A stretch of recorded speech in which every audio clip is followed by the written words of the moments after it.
मंचासीन हमारे मित्र बैठे हुए जो मित्र हैं वो, और सामने हमारे जो बहुत सारे पुराने साथी हैं, कुछ नए लोग हैं। ये एक तो सबसे पहले आप सबका बहुत बहुत आभार। ये देखकर शायद कन्हैया जी को भी बहुत खुशी होती कि आज उनकी जन्म शताब्दी का आयोजन न केवल ये कि प्रगतिशील लेखक संघ और इप्टा मिलकर कर रहे हैं, बल्कि जनवादी लेखक संघ और जन संस्कृति मंच और उस तरह के कई समान धर्मा। मैंने जब समान धर्मा शब्द का प्रयोग किया तो पता चला कि सहमना शब्द है, तो मैंने पूछा अभी रणेंद्र जी से, ये सहमना शब्द कैसे दिमाग में आया, समान धर्मा आप कह सकते थे। तो फिर मिथिलेश जी ने उधर से कहा कि ये जो सहमना है, इसमें जो तद्भव है, इसमें जो मन को जोड़ने की बात है, एक समान मन वाले लोग, तो ये मुझको बहुत अच्छा शब्द, ये सहमना शब्द लगा। और मुझे अचानक ध्यान में आया कि जब कन्हैया जी ने 1984 में प्रेमचंद रंगशाला से सीआरपीएफ को हटाने के लिए लाठियां खाई थी सिर पर, तो वो जुलूस सिर्फ इप्टा का जुलूस नहीं था, एक तरह से कहिए बिहार के पूरे संस्कृति कर्मियों का, नागरिकों का, विद्यार्थियों का, नौजवानों का जुलूस था और बहुत विराट जुलूस था, उसका मैं हिस्सा था। तो सबसे पहले तो मैं आपका आभार प्रकट करता हूं कि आपने मुझे याद किया, यहाँ बुलाया, और आपको सैल्यूट करता हूं जन संस्कृति मंच, जनवादी लेखक संघ, प्रगतिशील लेखक संघ इप्टा को, कि आपने मिलकर ये काम करना तय किया है।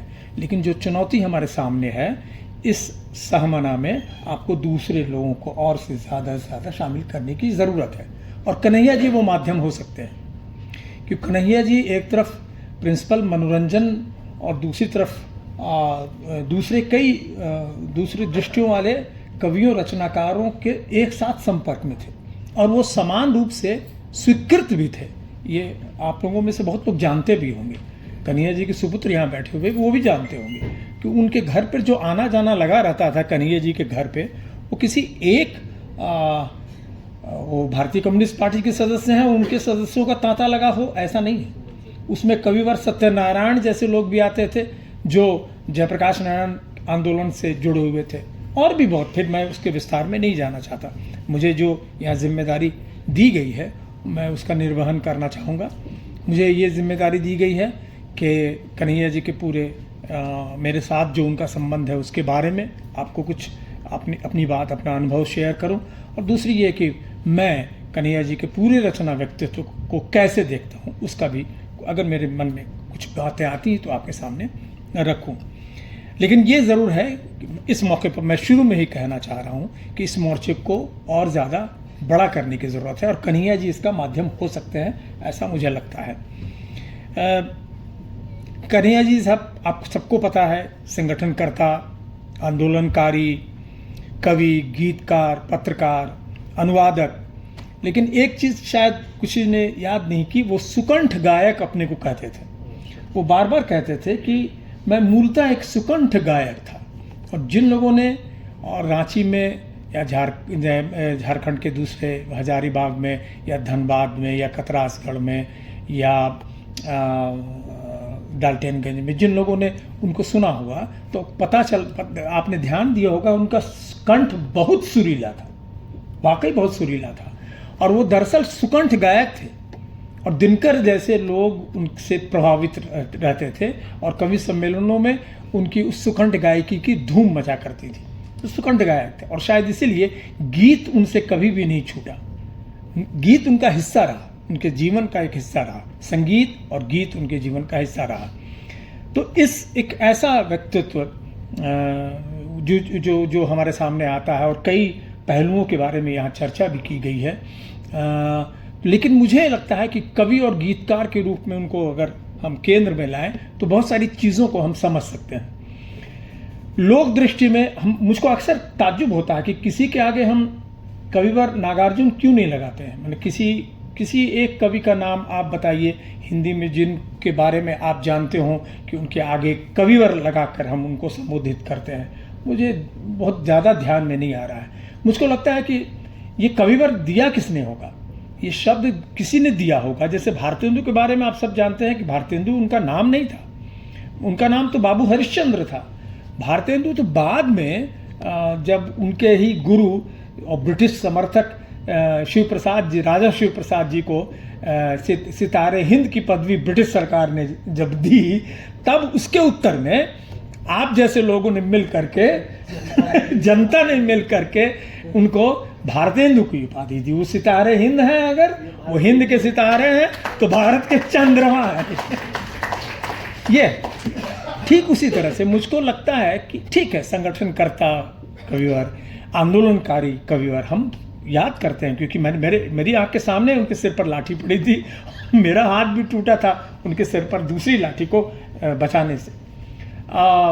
तो मैंने देखा कि वो कितनी निर्भीकता से, और एक चीज़ मैं ध्यान दूंगा कि वो जो लाठी, मैं चाहता था कि थोड़ा बाद में चर्चा करूं, लेकिन मुझे अचानक ध्यान में आ गया कि वो जब लाठी चली थी 11 सितंबर का ही महीना था, अगर गलत होगा तो मुझे दुरुस्त कर दीजिएगा, 11 या 14 सितंबर 1984 में ये हुआ था पटना में, और सीआरपीएफ को हटाया जाए, इसी का आंदोलन हम लोग कर रहे थे पिछले 5 वर्षों से, जिसका नेतृत्व नागार्जुन कर रहे थे, कन्हैया जी कर रहे थे, खगेंद्र ठाकुर कर रहे थे, और भी बहुत सारे लेखक कवि कर रहे थे उस समय। संयोग से नागार्जुन बहुत बीमार थे और वो दमा का अक्सर उखड़ जाता था उनको, तो उनको आराम करने के लिए भेज दिया गया था। इस संयोग है, खगेंद्र जी को भी हम लोगों ने कहा था, एमएलएस फ्लैट बगल में था, कि आप जाइए आराम कीजिए ना। कन्हैया जी डटे थे और वो फिर सीआरपीएफ की लाठियाँ चली, उनका सिर फूटा।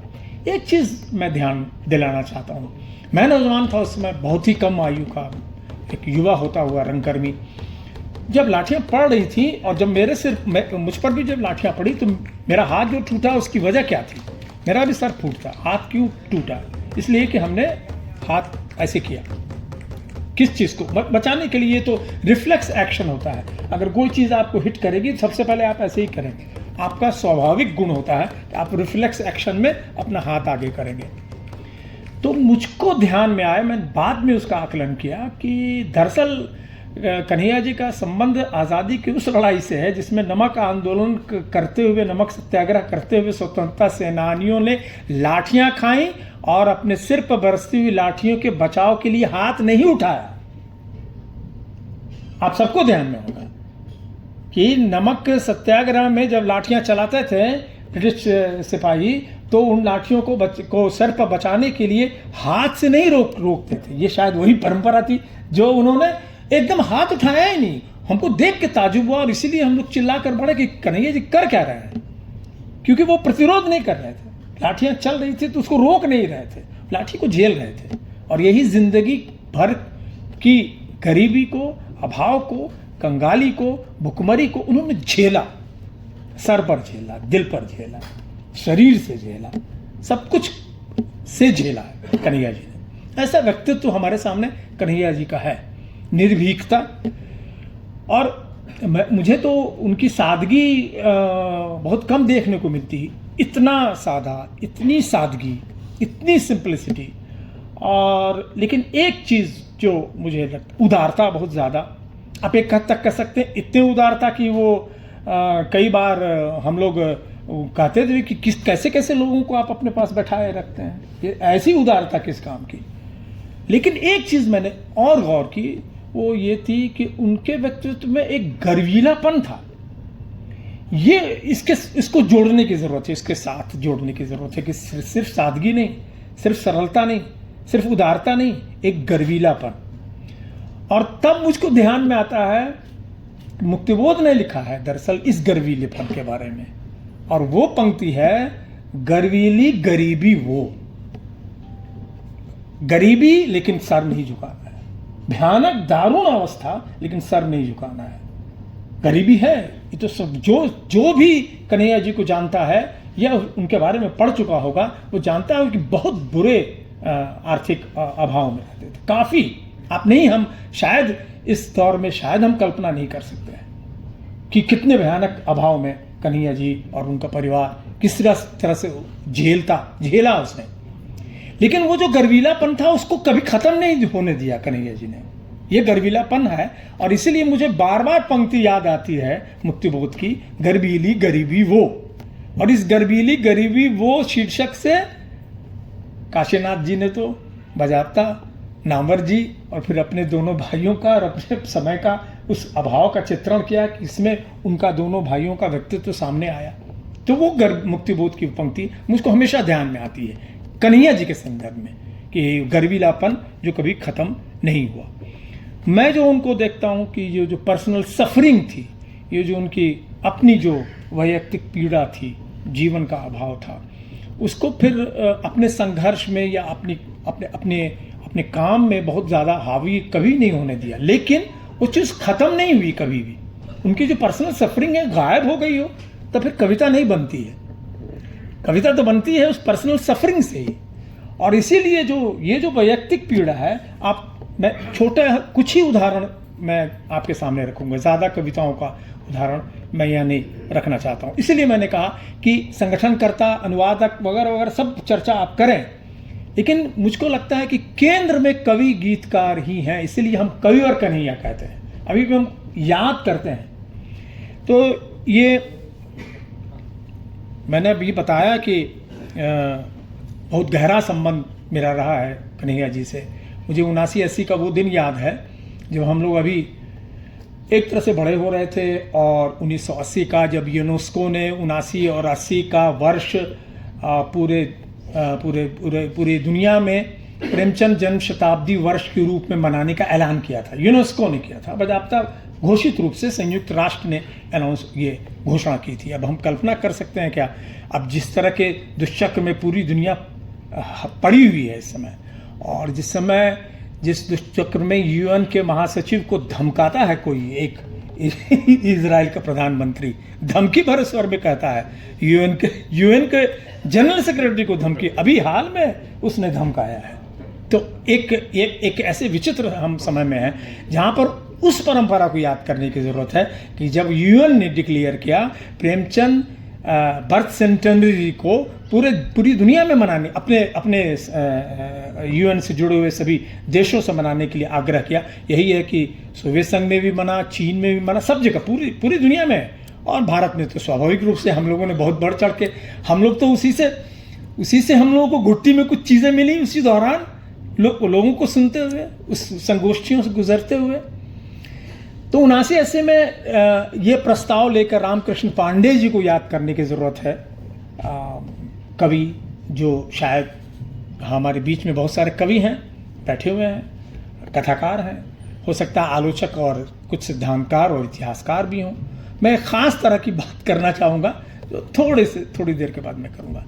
तो ये जो जन्म शताब्दी वर्ष, प्रेमचंद जन्म शताब्दी वर्ष जब गुजरा, तो उस समय कन्हैया जी और रामकृष्ण पांडे वो संदेश लेकर आए, मेरे पास आए। उस समय तक हम लोग रंगमंच का कार्य शुरू कर चुके थे कि आप लोग विशेष रूप से आग्रह है कि प्रेमचंद की कहानियों का रूपांतरण करें। आपको मालूम है कि उसी दौरान भीष्म जी ने सदगति का नाट्य रूपांतरण किया था, और तब मैंने छोटा मुंह बड़ी बात मैंने भी प्रेमचंद की 2 कहानियों का रूपांतरण किया, एक ईदगाह और एक इस्तीफा। और ईदगाह, इस्तीफा और उसका सबका संकलन प्रकाशित हुआ जिसमें कन्हैया जी थे। और कन्हैया जी किताब मंच के एक तरह से का ये करता धरता थे, जो डॉक्टर सेन ने चलाना शुरू किया था किताब मंच, वहाँ से वो किताब प्रकाशित हुई थी। उसका शीर्षक मुझे अभी तक याद है, प्रेमचंद कथा रूपक। और उसमें भीष्म जी द्वारा सदगति का नाट्य रूपांतरण भी स्वीकृत हुआ था। लेकिन संकट ये था कि नाट्य रूपांतरण करना उतना संकट नहीं, संकट ये था कि इस तरह से उसका मंचन करना था, और हम लोगों के पास कोई महिला कलाकार नहीं थी। आज तो बहुत सारी महिलाएं हैं सामने, निशा हैं, अभी उस समय गीतका थी, निशा को याद होगा, गीतका शरण जो कन्हैया जी की बेटी थी। और उस समय 2 कवियों को, इसलिए उन कवियों को याद करना जरूरी है, उमाकांत वर्मा और कन्हैया, 2 ऐसे कवि थे जिन्होंने अपनी बेटियों को उस मंचन में शामिल होने के लिए भेजा, और गीतका शरण उसी में थी। अभी गीतका शरण रूसी भाषा की विदुषी हैं, और वो बहुत अच्छा काम कर रही हैं, रूसी भाषा का काम कर रही हैं, और उनकी लेगेसी को, उनकी विरासत को, गीतका हो या इति शरण जो उनकी पोती हैं, या उनके सुपुत्र या दूसरे सुमंत जी और बहुत सारे लोग उस लेगेसी को बढ़ा रहे हैं। और उस लेगेसी को जो सिर्फ पारिवारिक लीगेसी नहीं है, सिर्फ पारिवारिक विरासत नहीं है, कैसे वो हम बिहार, झारखंड और पूरे हिंदी पट्टी की विरासत है, यही मैं समझाने के लिए आपके पास खड़ा हुआ हूँ। मुझको 1982 का प्रेस बिल का भी ध्यान आता है। 1982 में प्रेस बिल लागू किया गया था और बहुत विरोध हुआ था, हम लोग सड़क पर आ गए थे और हम लोगों ने राज्यपाल के उस समय के का यूथ फेस्टिवल होता था, उसका प्राइज डिस्ट्रीब्यूशन होने वाला था श्री कृष्ण मेमोरियल हॉल में, और उसमें हज़ारों लोग इकट्ठा हुए थे और हम लोगों ने बहिष्कार का नारा लगाया था। तो मुश्किल से हम लोग 4-5 लोग थे। हम लोग दुस्साहसक का कुछ काम किया करते थे, लेकिन कन्हैया जी ने मैंने आलोचना की, लेकिन वो मैंने एक तरह से कही आलोचना की कि तुम लोग इतना दुस्साहसिक, और उसका परिणाम ये हुआ कि हम लोगों को 4-5 लोगों को पकड़ के गांधी मैदान थाने में लॉकअप में डाल दिया गया। उस दुस्साहसिकता का परिणाम ये हुआ। उनका गुस्सा एक तरह से जायज़ था। दुस्साहसिकता से काम नहीं चलेगा, आप जब तक बड़ा मोर्चा नहीं बनाते हैं। लेकिन उसी के बाद कलाकार संघर्ष समिति बनी, जिसकी ओर मैं शुरू से संकेत कर रहा हूँ। वो ये कि कलाकार संघर्ष समिति एकमात्र ऐसा संयुक्त मोर्चा था जिसका सपना कभी बहुत सारे हमारे पुराने मार्क्सवादियों ने देखा था कि एक ऐसा मोर्चा ज़रूरी है बनना जो कि अंतिम रूप से लड़ाई में बहुत ज़रूरी हो जाता है। इसमें आप कृपया कि वो जनवादी पहले रिवोल्यूशन होगा कि लोकतांत्रिक होगा कि पहले बुर्जुआजी होगा कि क्या होगा, वो सब छोड़िए। अभी जो आमना सामने की लड़ाई है उसमें आपको मोर्चे का निर्माण करना ही होगा, और ये इसकी शुरुआत आप कर चुके हैं। और ये मैं देख करके इसलिए बहुत आपको बधाई देना चाहता हूँ। तो कलाकार संघर्ष समिति और उसके संरक्षक के रूप में कन्हैया जी ने बहुत बड़ी भूमिका निभाई। यही वजह है कि वहाँ सांप्रदायिकता विरोधी कन्वेंशन हुआ, बहुत बड़ा कन्वेंशन हुआ। पूरे राज्य के कलाकारों, संस्कृति कर्मियों का कोई भी ऐसा अपवाद में हो सकता है कि कोई सांस्कृतिक संगठन पटना का हो, बिहार का हो, लेकिन लगभग सारे के सारे सांस्कृतिक संगठन उस मोर्चा का हिस्सा बने। मित्रों, जो अब मैं बात करना चाह रहा हूँ कि ये अविभाजित बिहार का तो हिस्सा ही रहा है झारखंड, और कन्हैया जी का बहुत गहरा रिश्ता है इस झारखंड अविभाजित बिहार में इस इलाके से रहा है, काफ़ी गहरा रिश्ता। पूरे तरीके से पीटे गए थे। हाँ, रांची में भी पूरे तरीके से पीटे गए थे। हाँ, तो रांची में, या फिर मैंने बताया कि उसको बहुत ही गहरा रिश्ता रहा है। इसलिए कई बार हम लोग बहस को केंद्र में ले जाते हैं कि भाई इंडिया इंटरनेशनल में और बहुत सारे सांस्कृतिक जो राजदूत हैं उनके नेतृत्व में और बड़े बड़े प्रकाशन संस्थानों के नेतृत्व में, या पहले तो कुछ लोग ही पूरे हिंदी साहित्य के विमर्श को चलाते थे और कुछ केंद्र हुआ करते थे। तो उसको हटा करके एक कन्हैया जी की जन्म शताब्दी के आयोजन का 2 छोर है, एक छपरा और यहाँ एक रांची। एक तरह से छोर आके मिलते हैं और ये एक तरह से ये साबित करते हैं या दिखाते हैं कि झारखंड में होना, रांची में होना, छपरा में होना, कन्हैया जी को याद करते हुए, उनकी जन्म शताब्दी को याद करते हुए कि सांस्कृतिक विमर्श का कोई एक केंद्र नहीं होगा, बल्कि वो विकेंद्रित होगा, वो चारों तरफ होगा, तभी हम जा कर के कर सकते हैं। इसलिए यहाँ आयोजन होना ये एक बहुत ही मायने रखता है। और मुझको जब मैं रांची आ रहा था तो मुझे नसीम साहब की याद आ रही थी। पता नहीं नसीम साहब की याद बहुत लोगों को होगी, पेंटर थे वो। जी हाँ, उधर से किसी ने हाथ उठाया, पेंटर थे नसीम साहब। और ये आपको अच्छा लगेगा जानकर कि कन्हैया जी ने उसकी भूमिका निभाई थी। नसीम साहब को आगे करके पेंटर एसोसिएशन बनाया था यहाँ पर, पेंटर एसोसिएशन। ये नई तरह की समझदारी थी कि आप, जैसे बलराज साहनी को इस बात का श्रेय जाता है कि जो छोटे कलाकार थे उनका कोई एसोसिएशन नहीं हुआ करता था। जो जो फिल्मों में काम करने वाले तकनीशियन होते थे उनका कोई एसोसिएशन नहीं होता था, उनका बहुत शोषण होता था। और अभी भी मुंबई फिल्म इंडस्ट्री का सबसे ताकतवर एसोसिएशन है वही जो श्रमिकों का या तकनीशियनों का जो एसोसिएशन अभी भी बहुत मजबूत है, और उसकी नींव डाली थी बलराज साहनी ने मुंबई में, और ये नींव डाली थी यहाँ कन्हैया जी ने। तो वो एक दौर था, उस दौर में जो व्यक्तित्व सामने आ रहे थे वो बना रहे थे, लोगों को बना रहे थे। इसलिए इतिहास का निर्माण एक गांधी, एक नेहरू, एक पटेल, एक राजेंद्र प्रसाद और एक मौलाना आज़ाद से नहीं होता है। हिंदी साहित्य के इतिहास का निर्माण एक निराला, एक महादेवी वर्मा, एक पंत और एक प्रसाद से नहीं होता, और एक उदय प्रकाश, एक राजेश जोशी, एक अरुण कमल से नहीं होता। अगर आपके दिमाग में ये बात है तो उसको निकाल देना चाहिए। इतिहास निर्मित कैसे होता है? आज़ादी की लड़ाई का इतिहास क्या गांधी और नेहरू और मौलाना आज़ाद को केंद्र में रखकर निर्मित होगा? क्या हम ऐसे ही देखेंगे?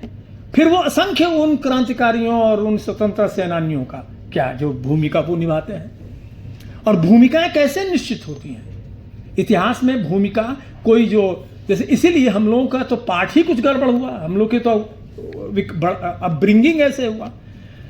ये तो कन्हैया जन्म शताब्दी के इस दौर से गुजरते हुए हमारा मुझे मेरा व्यक्तिगत रूप से ध्यान गया कि हम कितनी भूल कर रहे हैं इतिहास को समझने में, कि हम सर्वश्रेष्ठ को अपने सामने रखते हैं, सर्वोत्कृष्ट को अपने सामने रखते हैं।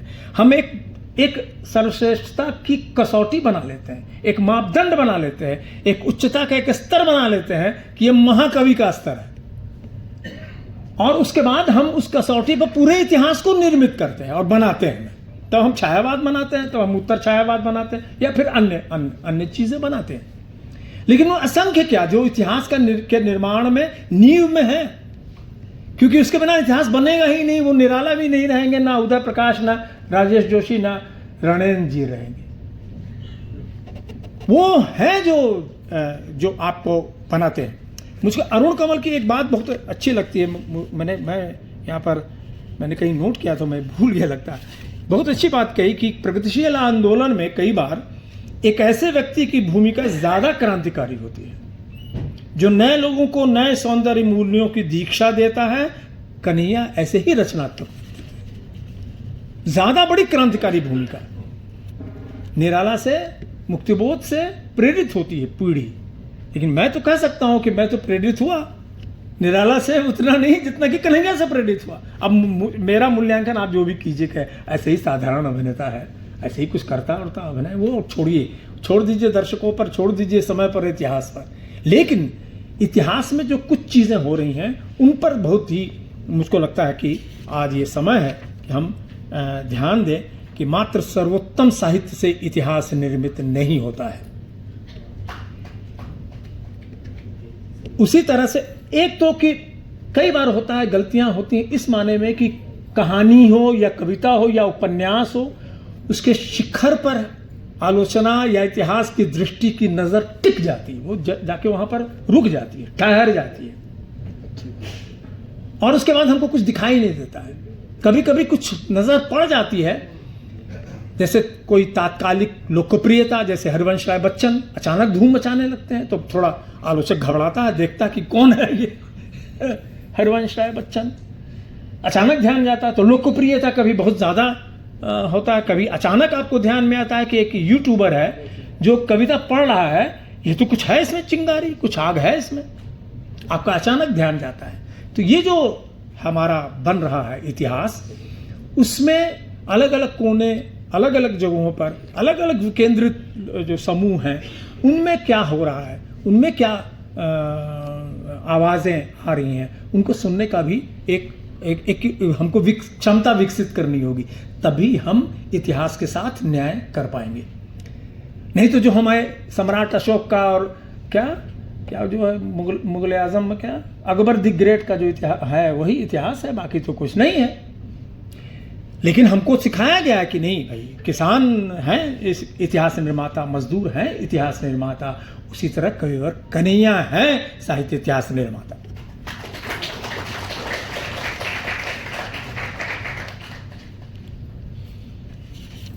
मित्रों, जैसे मैंने अभी कहा, और जब मैं ये सोच रहा था तब मुझे नामवर जी की एक किताब याद आई। किताब का शीर्षक है वाद विवाद संवाद। उसमें उन्होंने सुमित्रानंदन पंत जो 1938-36 वो तो प्रगतिवाद के बहुत गहरे प्रभाव में आ गए थे, बहुत ज़्यादा गहरे प्रभाव में आ गए थे, फिर उसमें चले जाइए, उसमें विस्तार में नहीं जाएंगे। तो उन्होंने रूपाब नाम से पत्रिका निकालनी शुरू की थी, रूपाब। तो 1938 रूपाब पत्रिका की संपादकीय टिप्पणी मैं नोट करके लाया हूँ, सौजन्य डॉक्टर नामवर सिंह की पुस्तक वाद विवाद संवाद। 1938 में जब छायावाद युग का खत का समापन हो चुका है, प्रगतिवाद सामने आ रहा है, उत्तर छायावाद का दौर भी चल रहा है और कई छोटे बड़े महत्वपूर्ण गैर महत्वपूर्ण इस तरह के कवि सामने धीरे धीरे आ रहे हैं। उस समय पंत जी ने जो संपादकीय टिप्पणी लिखी, मुझको लगता है उसको बहुत ही ध्यान से आज के समय में कन्हैया जी के संदर्भ में ध्यान से समझना चाहिए। पंत जी लिखते हैं कि इस युग का 1938 इस युग का मध्योत्तम साहित्य ही उत्तम साहित्य है। इस युग का मध्योत्तम साहित्य ही उत्तम साहित्य है, क्योंकि वह गत युगों के सर्वोत्तम से अधिक सत्य और वास्तविक है। यह महत्वपूर्ण है। महत्वपूर्ण सर्वोत्तम होना नहीं है, सर्वोत्कृष्ट होना नहीं है, महत्वपूर्ण है अपने समय के सच और उसकी वास्तविकता का उद्घाटन आपकी रचना में है कि नहीं, और अपने समय से वो रचना जुड़ी है कि नहीं। सर्वोत्तम और सर्वोत्कृष्टता वो सब तय करते रहेंगे। आने वाला समय, आने वाला पाठक भी तय करेगा कि किसको वो इतिहास के कूड़ेदान में फेंक देगा, किसको वो उठा के सामने रखेगा। लेकिन हमारी और आपकी जिम्मेदारी जो है वो ये है कि ये जो पीछे छूट गए लोग हैं, ये जो अनदेखे लोग हैं, ये जो अनदेखे कर दिए गए या उपेक्षित कर दिए गए ऐसे लोग हैं। इसलिए बार बार जब संगठन करता, ठीक है, मुझको कोई दिक्कत नहीं है ये कि कहने में कविवर कन्हैया संगठन करता थे, मुझे कहने में कोई दिक्कत नहीं है, संपादक थे, पत्रकार थे, कोई दिक्कत नहीं है। तो लेकिन मैं ये निवेदन करने आया हूँ कि आप ये जनता द्वारा जो शब्द है कविवर, उसको याद रखिए। उनका महत्वपूर्ण रचना हो, रचना का व्यक्तित्व ही उनका केंद्र में है। मैं यही निवेदन करना चाहता हूँ और इसी के स्तर पर हमको उनके संगठनकर्ता या अन्य बातों को देखना चाहिए। मित्रों, बस मेरा प्रयास यही होगा कि मैं अपनी बात और संक्षेप करते हुए कि अभी आपको बताया रणेन जी ने देवी प्रसाद चट्टोपाध्याय की बहुत मशहूर किताब है what is living and what is dead in Indian philosophy. ये हम लोगों ने बड़े होते हुए कुछ इतिहास की पुस्तक डी कोसंबी हो, DN झा हो, चाहे RS शर्मा हो, उनकी इतिहास की पुस्तकें पढ़ते हुए हम लोग बड़े हुए, या देवी प्रसाद चट्टोपाध्याय की ये सब किताबें पढ़ते हुए, जिसको भारतीय दर्शन में क्या जीवित है क्या मृत है, ये सबको पढ़ना चाहिए। और आज के समय में तो ज़्यादा ही पढ़ना चाहिए कि मेरे पूर्व वक्ता में से किसी ने कहा कि जब धर्म को ही संस्कृति का पर्याय बना लिया गया। धर्म में बहुत सारी चीज़ें हैं जो संस्कृति से जुड़ी हुई हैं, लेकिन संस्कृति उसको पर्याय बना देना और ये कहना कि इसके अलावा जो कुछ भी है हमारी संस्कृति नहीं है, ये बहुत खतरनाक दौर से गुजर रहे हैं हमें, और इसको समझने की ज़रूरत है। इसीलिए इस तरह की पुस्तकों की उपादेयता बहुत ज़्यादा बढ़ जाती है। इसलिए अनुवादक थे, इसमें कोई दो राय नहीं है। रविन्द्रनाथ टैगोर का भोजपुरी में अनुवाद करना ये अपने आप में कमाल है, ये अद्भुत है। ये भोजपुरी में उसका रविन्द्रनाथ टैगोर के बंगला कविताओं का, आप सब जानते हैं कि बंगला भाषा वो जानते थे, अंग्रेजी वो जानते थे, और ये प्रगतिशील लेखक संघ के कार्यकर्ताओं को जानना चाहिए कि कजाकिस्तान में जब साहित्यकारों का सम्मेलन हो रहा था और सज्जाद ज़हीर जो आपके संस्थापक महासचिव थे, जब उनकी मृत्यु हुई थी, कन्हैया जी उनके साथ थे।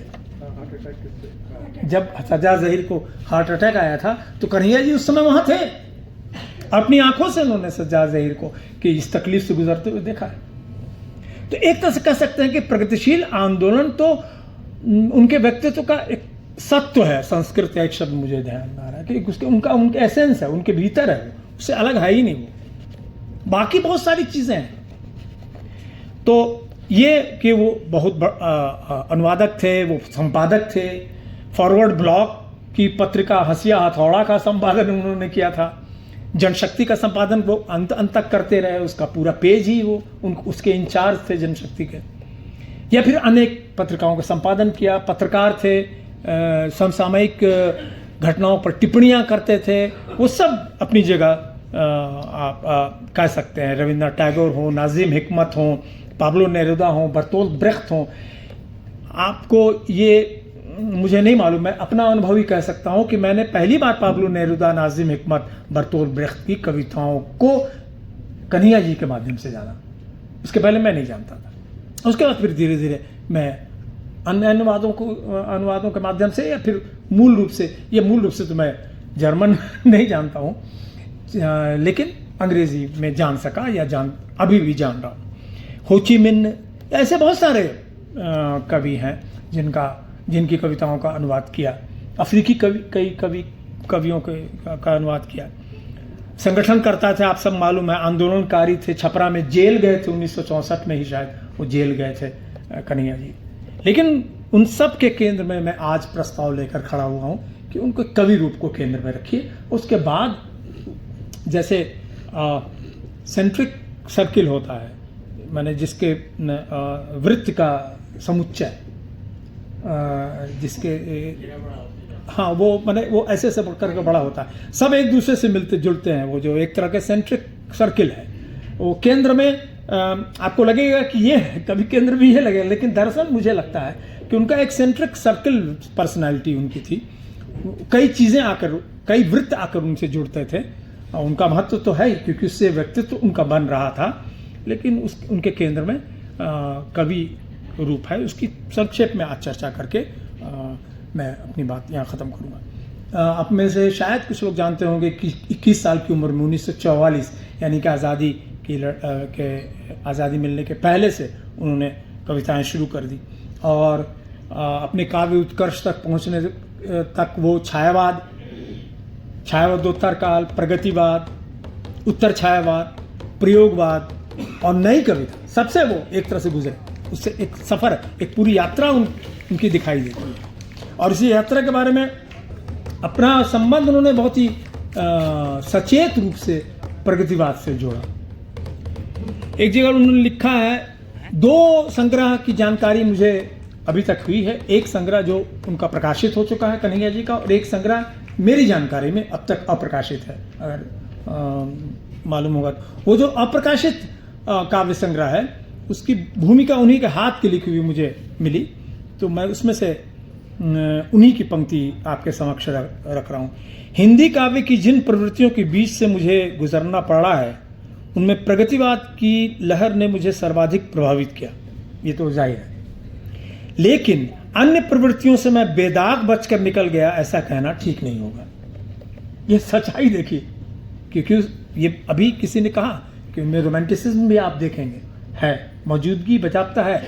गीत और संगीत और रागात्मकता और क्रांतिकारिता भी तो एक तरह के रोमांटिसिज्म ही एक है। उसमें एक बची हुई चीज़ है कि आपके भीतर एक रोमांटिक वो है, लगाव है अपने अपने लक्ष्य के प्रति, तो वो उससे वो अलग नहीं है। तो ये इन्होंने कहा कि मैं उससे बेदाग निकल गया उन सारी प्रवृत्तियों से, ऐसा नहीं है। इसलिए उनमें बहुत सारी चीज़ें मिलेंगी आपको। छायावादी काव्य कविता की भाषा भी मिलेगी, वो प्रगल्भता भी मिलेगी, क्लिष्टता भी कई बार मिलेगी आपको। कई बार वो इमेजेस मिलेंगे उस तरह के, जो पंत प्रसाद निराला में इमेजेस, प्रसाद जी का तो बहुत ज़्यादा प्रभाव कई बार लगता है उनकी भाषा पर। लेकिन फिर मैं एकेडमिक में बातचीत यहाँ नहीं करना चाहता कि एक पंक्ति जो मैं चाह रहा था वो यहाँ कह दूँ। हाँ, इतना अवश्य निवेदन करूँगा कि यथार्थवादी जीवन दर्शन ने कवि जीवन के संबंध में मेरी काल्पनिक मान्यताओं को चूर चूर कर दिया। नहीं तो मुझे भी आधुनिक युग के सत्य से आंख बचाकर अतीत के खंडहरों में रोते हुए अपने समय के दुर्योधन और कंस का प्रशस्ति गान करना पड़ता। बहुत बढ़िया। तो आप ये जरूर देखिएगा, ठीक है, उनके बहुत सारे रेफरेंसेस आते हैं, महाभारत कालीन पात्रों के रेफरेंसेस आएंगे, दूसरे पात्रों के रेफरेंसेस आएंगे, लेकिन अतीत पर आंसू बहाता हुआ वो व्यक्ति नजर नहीं आएगा कि हम क्या थे, क्या हो गए, क्या होंगे अभी, ये सब नहीं है उनमें, एकदम नहीं है। हमारे बहुत सारे महाकवियों का है, माफ कीजिएगा, मतलब बुरा नहीं मानने की जरूरत है ऐसा, क्योंकि अतीत हमें केवल ये कि भाई हम तो हमारा बहुत ही सुनहरा अतीत था। बहरहाल लेकिन ऐसा कुछ उनके पास ऐसा था नहीं। तो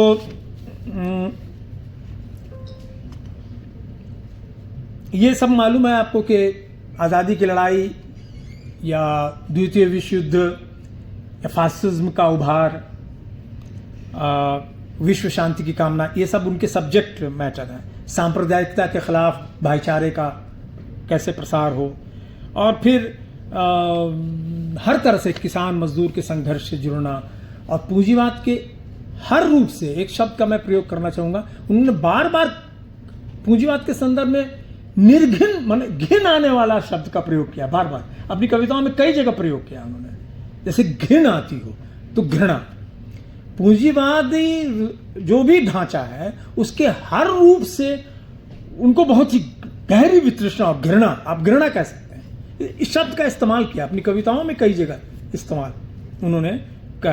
जैसे मैंने अभी कहा कि उनका एक जो प्रकाशित संग्रह है उसका नाम है गुलाब का फूल और बंदी जीवन। तो इस शीर्षक को भी ध्यान से उन्होंने चयन किया होगा, गुलाब का फूल और बंदी जीवन। तो ये गुलाब का फूल और बंदी जीवन ये किधर संकेत करता है? एक तो ये कि सौंदर्य और उसकी खोज कवि की का लक्ष्य है। गुलाब की खोज ही दरअसल कवि का लक्ष्य है, लेकिन वो सौंदर्य पर सबको वो उपलब्धता, वो सौंदर्य सबको मिलना चाहिए। वो सुंदरता से पूरी जनता वंचित क्यों रहे, कुछ लोगों के पास ही वो क्यों रहे? तो एक तो गुलाब का फूल और बंदी जीवन जो उनका पहला कविता संग्रह है। और बंदी जीवन क्या है? बंदी जीवन किसका बंदी जीवन? जनता का बंदी जीवन, खुद उनका बंदी जीवन। गालिब की एक पंक्ति, एक शेर है,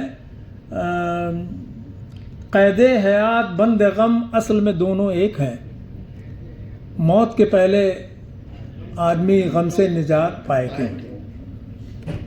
कैदे हयात, हयात माने जिंदगी, जिंदगी की कैद, कैदे हयात बंद गम असल में दोनों एक हैं, मौत के पहले आदमी गम से निजात पाए क्यों।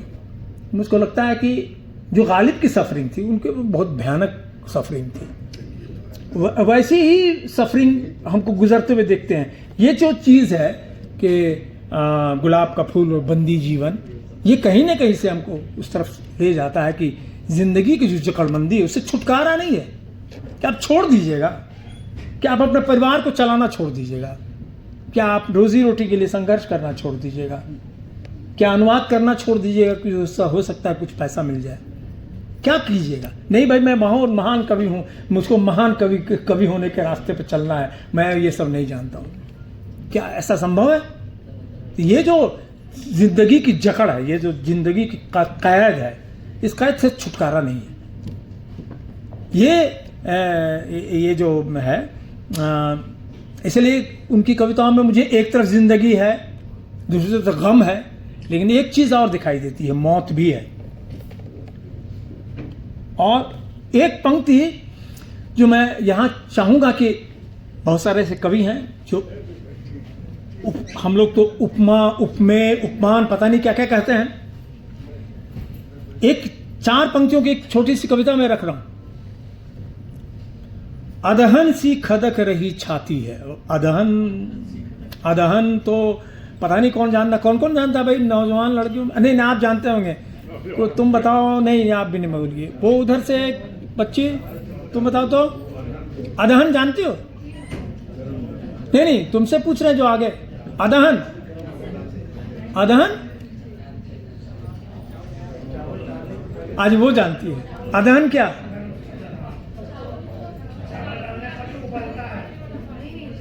ठीक है, चावल डालने के ठीक पहले जो उबाल आता पानी में, अदहन है। अदहन तैयार होने के बाद चावल डाला। हाँ, अदहन तैयार हो जाता है, मैंने पानी गर्म किया जाता है, खोलने लगता है जब है, उस समय पानी डाला है, यही ना अदहन है। अदहन हाँ, ठीक कहता नहीं। तो अदहन, अब देखिए ये भोजपुरी अपनी जगह है, और भोजपुरी तो आप कहते हैं कि भोजपुरी कविताएं नहीं मिली, अब अदहन तो भोजपुरी शब्द बा। हमारा तो ये बुझाता कि वो और कोई बता दे कि कोई दूसरा भाषा का शब्द बा तो हम मान लें। अदहन मगोही हम मान ली, नागपुरी शब्द अरे उनका संबंध था यहाँ से तो। हाँ तो अदहन मान लिया, यही आप ही का शब्द है, ये तो मान ही लिया। तो अदहन सी खदक रही छाती है। अब कल्पना कीजिए ना, ये अपनी छाती के बारे में वो कह रहे हैं। अदहन सी खदक रही छाती है, धनिया को नींद कहाँ आती है। धनिया कहाँ कहा जाता है, किसको कहा जाता है? धनिया पत्ती को। अदहन सी खदक रही छाती है, धनिया को नींद कहाँ आती है। जीवन का माहुर वह पीती है। माहुर भी नगपुरिया ही लगता है। हाँ, जीवन का माहुर वह पीती है, मुंह औंधी गागर सी रीति है। अब 2-3 शब्द आप जरूर ध्यान रखिएगा। अदहन, खदकना, छाती का खदकना अदहन से, और जीवन का क्या माहुर, इसलिए मैंने कहा जीवन का जहर पिया है। कन्हैया जी ने जीवन का जहर पिया है। और इसको लेकर शिकायत क्या लग रही है आपको? क्या कि शिकायत कर रहे हैं? तो बता रहे हैं कि मेरी छाती जो है, और पता नहीं उस अदहन से ज्यादा करी छाती में चावल डालने के लिए दाने भी हैं कि नहीं है, नहीं मालूम। पंक्ति में तो नहीं दाने दिखाई दे रहे हैं, पता नहीं दाने थे भी कि नहीं, क्योंकि जो पंक्ति है वो है अदहन सी खदक रही छाती है, धनिया को नींद कहाँ आती। क्यों धनिया को नींद नहीं आ रही है? छाती धड़क रही है अदहन सी, शायद दाने नहीं डालने के लिए कुछ भी। और जीवन का माहुर, जिंदगी का जहर वो पी रही है। मुंह औंधी गागर सी रीति है। अब ये गागर, मुंह औंधी समझिए, कोई इधर पीछे बच्चे यहाँ बताएं, मुंह औंधी, हाँ मुंह औंधी। अब ये तो अब जो भाषा के जो निष्णात पंडित लोग हैं, आलोचक लोग हैं, वो लोग देखें कि कौन सा उपमान है, कौन सा उपमेय है, कौन सा मुंह औंधी है, कौन सा नया नहीं है। और इसमें दरअसल जो झुका हुआ चेहरा है, जो निराशा है, जो हताशा है, और जो खालीपन है, जो अभाव है, और जो जलन है, और जो विष है पूरी जिंदगी में, तो उसी का ना है। अब उसमें उपमेय उपमान आप जो भी खोजें आप। दूसरा संग्रह जो मैंने बताया कि अप्रकाशित है मेरी जानकारी में, उसका शीर्षक है सूखी रेत और सोने का दरख्त। ये भी अपने आप में कमाल है। जैसे पहले काव्य संग्रह का शीर्षक है गुलाब का फूल और बंदी जीवन, पहले काव्य का, और दूसरे का है सूखी रेत और सोने का दरख्त। अब ये बताइए, फिर उलट गया। सूखी रेत, मेडेलिन उनका नाटक है, नाटक है, वो नाटक है, वो अलग कथा है, फिर वो दूसरी हो जाएगी। हाँ, सूखी रेत और सोने का दरख्त। तो मैं अक्सर सोच रहा हूँ, मैंने अभी चूंकि अप्रकाशित है, कुछ ही कविताएं मैं देख पाया हूँ। ये नहीं मालूम कि एग्जैक्ट मतलब कन्हैया जी क्या कहना चाह रहे थे, लेकिन सूखी रेत, अभाव, कुछ नहीं है, रेत सूख गई है। सोने का दरख्त क्या है, किस तरफ है? ये मतलब विरोधाभास है क्या? ये कोई अंतर्विरोध है क्या? ये जिंदगी है क्या? एक तरफ वो जिंदगी है जो अभावग्रस्त है पूरी तरह से, और दमदमाता हुआ, दमकता हुआ सोने का एक झिलमिला रहा दरख्त है। एक दरख्त है और चारों तरफ रेत सूखी हुई है। यही तो है पूंजीवाद का दरख्त, तो जगमा रहा है, इसमें तो कोई बात नहीं है। वो तो दमदमा है ना, क्या नहीं दे रहा? छाया नहीं दे रहा है। वो आप ये कह रहे हैं, अब पता नहीं, हमने नहीं देखा उतना ध्यान से कि छाया दे रहा है कि नहीं दे रहा, लेकिन ये है कि सोने का दरख्त है, वो चमक तो रहा ही है ना, ये तो मानिएगा, पूरा है, बाकी सूखी रेत है। एक अट्टालिका है, पता नहीं कितना 10,000 करोड़ में बना कि पता नहीं कितने करोड़ में बना, और जब तक वास्तु का गड़बड़ हुआ 2 साल तक वैसे ही रहा। उसमें पता नहीं 200 की 400 टैक्सी ऊपर चली जाती है, पता नहीं क्या क्या होता है वहाँ पर। दरख्त है पूरा का पूरा, और धमकाता हुआ केंद्र, तो बहुत दमकता हुआ चमकता हुआ केंद्र है ही। तो ये जो विरोधाभास है, ये जो विडंबना है, ये हमको लगता है कि उसमें हमको नए सिरे से हम लोग को अप्रोच करना चाहिए। कन्हैया जी, पूंजीवाद को हर जगह कन्हैया जी ने एक शब्द का प्रयोग किया है, मुक्तिबोध ने प्रयोग किया होगा, और लोगों ने प्रयोग किया होगा, तो हमें आश्चर्य नहीं होता। कन्हैया जी ने बहुत साफ साफ शब्द का प्रयोग किया है। पूंजीवाद को प्रेत तंत्र कहते हैं। प्रेत तंत्र शब्द आया बार बार उनके इसमें। एक जगह लिखा उन्होंने कि पलीता हम सुलगा दें प्रेत तंत्र के जटिल मूल में। प्रेत तंत्र है, ये तंत्र है, इसको तो उन्होंने माना, लेकिन ये कैसा तंत्र है? प्रेत तंत्र है। और अपने आप को वो क्या कहते थे? अपने आप को कहते थे अग्निकण। अब यही है प्रेत तंत्र और खुद को कहना अग्निकण। यही है कन्हैया जी का की भूमिका। और ये इमेज क्रिएट करना कविता के जरिए, मैं उनके वक्तव्य, उनके आंदोलन के दिए गए वक्तव्य भाषण से ये बात नहीं कह रहा हूं, उनकी कविता से शब्द निकाल कर आपके सामने रख रहा हूं कि एक तरफ पूंजीवाद को वो प्रेत तंत्र कहते हैं, दूसरी तरफ खुद को वो अग्निकण कहते हैं। इसलिए कहते हैं चलो पलीता हम सुलगा दें। मेरा काम क्या है? अग्निकण का काम क्या होता है? सब पलीता सुलगा देना। तो प्रेत तंत्र के जटिल मूल में ये काम है हमारा, जिसको हमको करना है। लेकिन ये सब कुछ होने के बावजूद एक चीज जो कन्हैया जी की है वो कि कन्हैया जी मधुरता कभी नहीं छोड़ते हैं। जो उनमें सॉफ्टनेस है, जैसे मैंने बताया कि उनमें जो कोमलता है, उसमें सादगी है, और वो जो प्रेम है, मधुरता है, वो कई जगह तो ऐसी मधुरता है कि मैं बताऊंगा, अभी एक दो कविता का उदाहरण देकर के समझाने की कोशिश करूंगा। और एक कविता तो है जो यहाँ पता नहीं, मुझे लगा कि भाई नगपुरिया लोग कुछ ज़्यादा ही यहाँ बैठे हुए हैं, तो नगपुरिया लोग बोलेंगे कि भाई आपने वो, या अभी तक किसी वक्ता ने वो उस कविता या गीत की चर्चा नहीं की, और वो है अबरख मजदूरिनों का गीत। अबरख मजदूरिनों का गीत। तो अबरख तो यही मिलता और तो कहीं मिलता नहीं है, अबरख का तो यही खदान है। और इसमें जो शब्द का प्रयोग किया है ना, अबरख के राजा का बंगला है न्यारा रे, और लिपा पुता घर मेरा मिट्टी का प्यारा रे। अब ये दो है, एक लिपा पुता मिट्टी का घर, और दूसरा अबरख के राजा का, मतलब जो उस पर कब्जा के एकाधिकार किया हुआ है, वो कंपनी या जो भी व्यक्ति, उसका ये वो रूप। अब लगातार एक दूसरे को सामने रख रहे हैं। मैं पूरी कविता चाहता कि मैं सुना देता। अबरख के राजा का बंगला है न्यारा रे, लिपा पुता घर मेरा मिट्टी का प्यारा रे। राजा के बंगले की शोभा है न्यारी रे, अपने घर की माटी मुझको है प्यारी रे। ऐसे फिर आगे बहुत बहुत सारा है। अबरख के राजा की रानी है गुणवंती, मैं अपने रसिया की धनिया हूँ रसवंती। रानी के गहने हैं सोने और हीरे के, फूल नहीं मुरझाते हैं मेरे जूड़े के। फूल, यही महत्वपूर्ण है कि गरीबी, अभाव इतना उसमें होने के बावजूद अपनी धनिया के जूड़े का फूल नहीं मुरझाए, ये तो है कहीं न कहीं एक खलिश तो है ही बची हुई, कि मेरी जो धनिया है उसके जूड़े का फूल नहीं मुरझाए, वो ताज़ा रहे। कहीं लाते होंगे बेला वाला का फूल, पता नहीं, अब उनके पुत्र बताएंगे कि लाते थे कि नहीं। जरूर लाते होंगे, क्या आनंद बिहारी जी? बेला का फूल? नहीं, हाँ आप भाई, हाँ जी जी। तो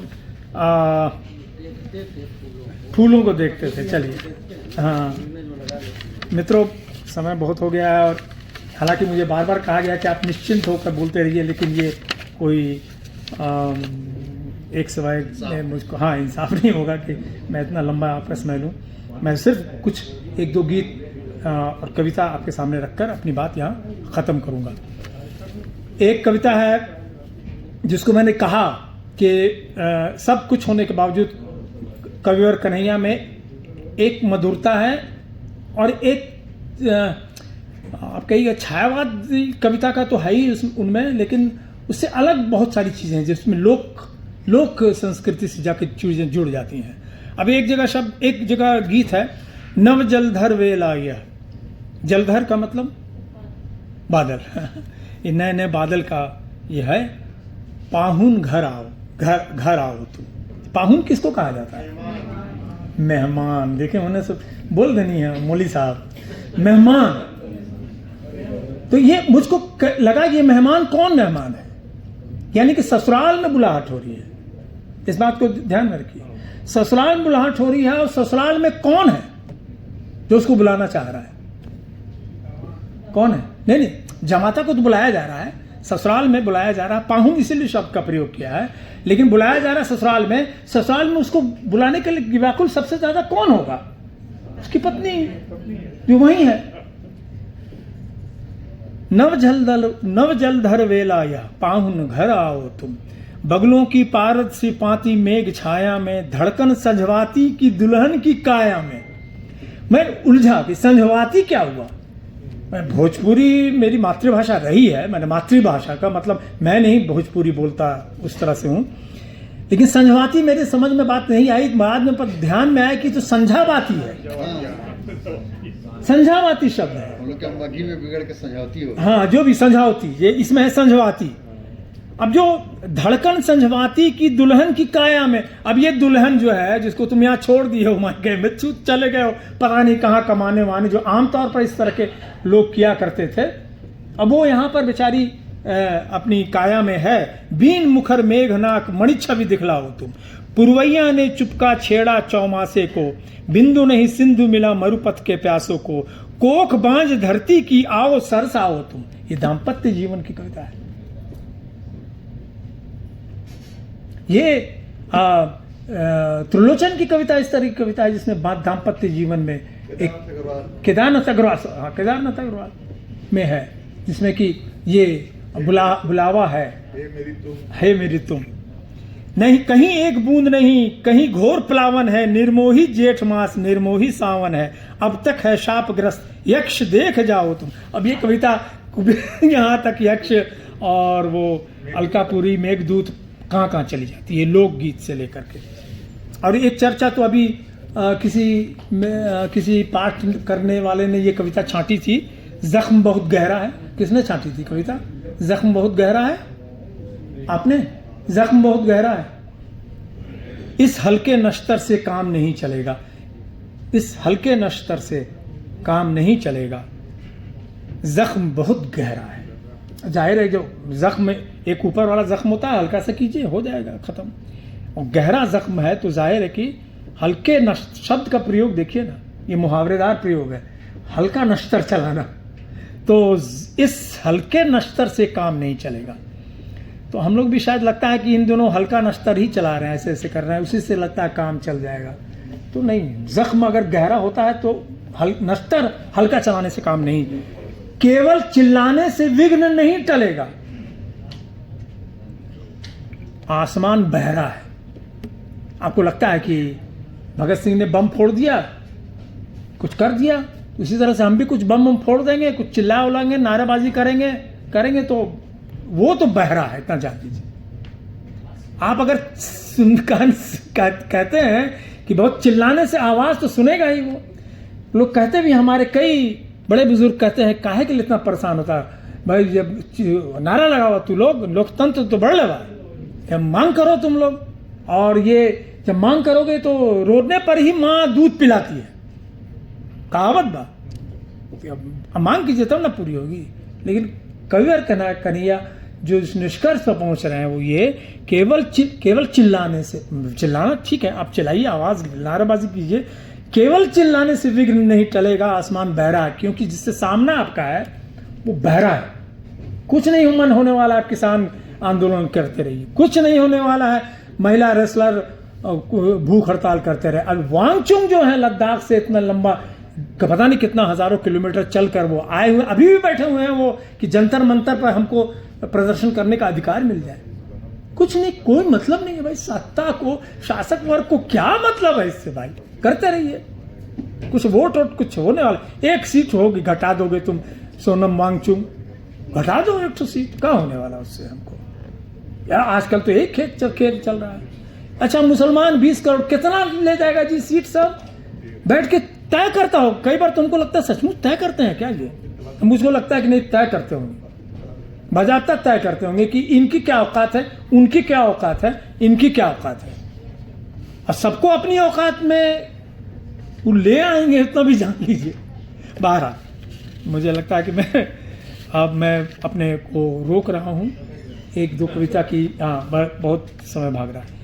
एक कविता है खरगोश भाग जाता है, और खरगोश भाग जाता में एक क्रांतिकारी की चर्चा करते हैं और उस पर अलग से कविता भी लिखते हैं कन्हैया जी, वो है नक्षत्र मालाकार, जिसका मैला आंचल में भी जिक्र, जिसका मैला आंचल रेणु ने चलितर कर्मकार के नाम से मैला आंचल में उसकी चर्चा की है। तो नक्षत्र मालाकार की चर्चा इस कविता में है। खेत में कितनी अच्छी फसल लगी है, लेकिन चिंतित हैं जोतदार। खेत में कितनी अच्छी फसल लगी है, लेकिन चिंतित हैं जोतदार, न जाने कब धावा बोल दे नक्षत्रमाला का, न जाने कब गोलियां दाग दे नक्सलवादी चारू मजुमदार। खेत में कितनी अच्छी फसल लगी है, लेकिन खेत जोतने वाले की अतड़ियां भूख से ऐंठ गई और जोतदार की आंखें टिकी हैं खेत में झूमती हुई अनाज की बालियों पर। उसे लगता है कि खेत में लहलहाने वाले सभी पौधे सैनिक की तरह कतार में खड़े होकर कवायद कर रहे हैं। नुकीली बालियां संगीनों की तरह चमक रही हैं और पौधों की सभी पत्तियां दनादन गोलियां बरसा रही हैं। जोतदार गुस्से में आकर अपनी बंदूक दाग बैठता है और झाड़ी में से निकलकर खरगोश फुदकता हुआ भाग जाता है। अद्भुत कविता। यह है दृश्य, यह है डर, यह है भय। खरगोश डर जाएगा आदमी। पैदा तो कीजिए को डरपोक लोगों से आपका पाला है, थोड़ा सा हिम्मत रखिए ना, जनता को हिम्मत से साथ खड़ा कर दीजिए। डरपोक लोग हैं जो सत्ता में बैठे हुए, डर है उनको, पता नहीं क्या हो जाएगा, इसलिए इतना सब कुछ डरे हुए लोग हैं। इसलिए ये एक डरा हुआ एक जोतदार दिखाई दे रहा है। नक्षत्रमालाकार, हाँ, नक्षत्रमालाकार के बारे में भी तो मैंने बताया, चारू मजुमदार के बारे में। और अंत में सिर्फ एक कविता, उससे मैं अपनी बात खत्म करूंगा। मैं ये कहने का जोखिम पता नहीं आप लोगों के बीच में तो उठा ही सकता हूँ, वो ये कि जैसे हम लोग चंद्रधर शर्मा गुलेरी ने कितनी कहानियाँ लिखी, 3 कहानियाँ लिखी, वो याद ही नहीं करते हैं। वो उन्होंने एक कहानी लिखी, उसने कहा था, और वो 3 कहानियाँ। अच्छा, बहरहाल वो तो इतिहास का मामला है। नहीं, 3 कहानियाँ हैं।